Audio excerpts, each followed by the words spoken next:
கேரள மாநிலம் கோழிக்கோடு அருகே தேசிய நெடுஞ்சாலையில் உள்ள கொயிலாண்டி நந்தி பாலத்தில் 2 பேருந்துகள் நேருக்கு நேர் மோதிக்கொண்ட விபத்தில் 54 பேர் காயமடைந்தனர். விவரங்களோடு செய்தியாளர் சந்தோஷ் இணைக்கிறார். சந்தோஷ், இந்த விபத்து நேரிட்டது எப்படி? பயணிகள் எவ்வளவு பேர் காயமடைஞ்சிருக்காங்க? அதாவது இந்த விபத்து ஏற்பட்டது ஒருவர் முந்தி செல்லும் பொழுது ஏற்பட்ட இந்த விபத்து. இதனுடைய சிசிடிவி காட்சிகள் தான் தற்போது வெளியாகி இருக்கிறது. கேரள மாநிலம் கோழிக்கோடு அருகே கொயிலாண்டிங்கிற இடத்துல தான் இந்த விபத்து நடந்திருக்கிறது. இதுல பாத்தீங்கன்னா ஒரு பஸ் இன்னொரு லாரி முந்தி செல்லும் பொழுது எதிரே வந்த பஸ் மீது 2 பஸ்களுமே நேருக்கு நேர் இந்த விபத்து ஏற்பட்டிருக்கிறது.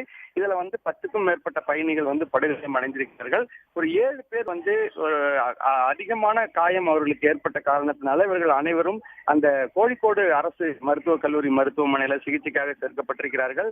அதே போல சிறு காயங்களோடு உயிர் தப்பியவர்களுக்கு அருகில் உள்ள மருத்துவமனையிலேயே சிகிச்சை அளிக்கப்பட்டு வருகிறது.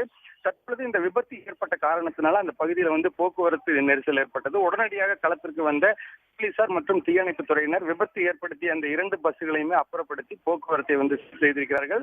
இந்த சிசிடிவி இந்த விபத்து அந்த 2 பஸ்களுமே நேருக்கு நேர் மோதி விபத்து ஏற்படுத்தக்கூடிய அந்த சிசிடிவி காட்சிகள் தற்பொழுது வெளியாகி பரபரப்பை ஏற்படுத்தி இருக்கிறதுன்னு சொல்லணும். உடனுக்குடன் செய்திகளை தெரிந்து கொள்ள சன் நியூஸ் பெல் ஐகானை கிளிக் பண்ணுங்க.